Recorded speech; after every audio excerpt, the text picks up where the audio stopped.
Hello, Patriots. We are analyzing the advantages and disadvantages of the Patriots during the Revolutionary War.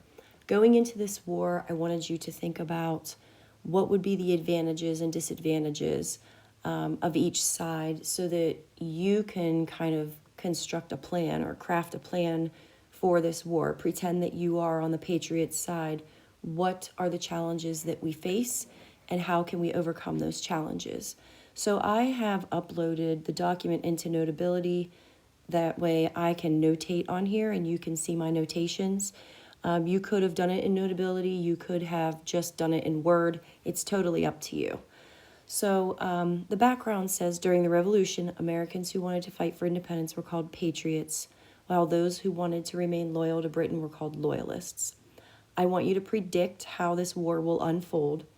In the space provided, type or write P if you think the statement reflects an advantage held by the Patriots, or type or write B if you think the statement reflects an advantage held by the British. Number 1, they had a large, well-trained professional army. This is definitely the British, so I'm going to put a B next to that one. They had the most feared professional army on the planet, and the Patriots definitely have their work cut out for them. Number 2, they were fighting a defensive war on land that they knew well.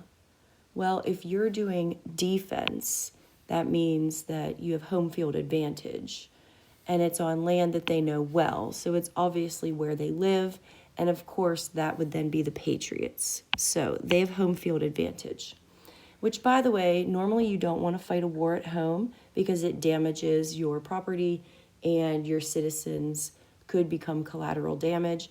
But in this case, the Patriots have so many disadvantages. Being here at home is actually going to work to their advantage. That's going to be a good thing. Number 3, they had the most powerful navy in the world at the time.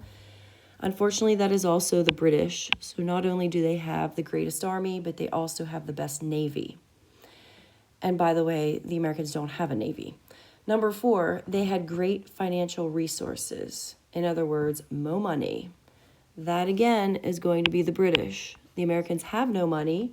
They've always used British money, and now that they are fighting against the British are certainly not going to make their money available. Number 5, they hire mercenaries. I have mercenaries highlighted because I'm not sure if you know what that means. A mercenary is a soldier for hire. It was the British that hired mercenaries. They actually hired soldiers from Germany. They're called Hessians because they're from Hesse. And that just means that they're paying them to come over to America to fight on their side. They're not the only people fighting on their side. They obviously bring their own soldiers too, but that just sort of bolsters their numbers. The Americans don't have any money, so they're certainly not going to be able to hire mercenaries. In number 6, in addition to their regular army, they had the help of local militias. Local militias are just made up of everyday people like us, just workers, farmers, living their own lives, but they may happen to have a gun for hunting or self-defense, which a lot of people had, and they would say, yeah, we will help if the war comes to our neighborhood. So that would be the Patriots. These are the locals that have signed up and promised that they will pitch in and fight if a battle comes near their home. So as you can see, there are more B's than P's. Going into this war, the British certainly have more advantages than the Patriots. Now we can brainstorm some ideas to overcome these advantages and disadvantages. I am going to just make a list down here at the bottom. I don't know how you did it. It doesn't have to be exactly how I did it because this is obviously your own personal opinions, and there's perhaps no wrong answer here, but I just wanted you to think like George Washington. He's going to end up being put in charge of waging this war, and he's got a lot of hurdles to clear here. It's not going to be easy. So let's work through each one here. Number 1, they had a large, well-trained professional army. How can we overcome that? Well, we obviously need to recruit soldiers. desperately, and we need to train them.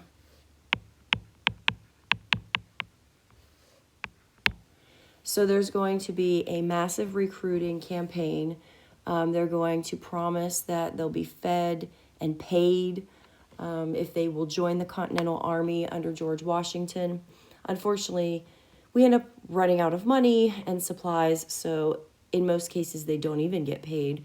But promises are made that they will be taken care of in order to convince people to sign up. And we are going to borrow people from all over the colonies and even other countries to train the soldiers, because they obviously are not professional soldiers. They're just everyday people who are coming together for a common cause. So we need to recruit and train. Number 2, they were fighting a defensive war on land they knew well. So that's an advantage. How do we exploit that advantage? Well, let's not forget that during the French and Indian War, George Washington learned about guerrilla warfare, hit and run tactics, using clever strategies, ambushes, camouflage, doing everything you can to outsmart your enemy. If we are up against the largest, most well-trained professional army in the world, we're going to need to come up with some clever strategies to defeat them. We are outnumbered, we are outgunned, and we need to think of creative ways to defeat them. Number 3, they had the most powerful navy in the world at the time. Here's what we need. We need a navy, but we desperately need allies. If we could get allies that have a navy or could help us raise funds and resources to establish a navy, that would at least give us a chance. Number 4, they have a great financial resources. They have money. We're going to need to fundraise, good old-fashioned fundraising. And what's going to happen is the Americans are going to be asking rich colonists to finance this war.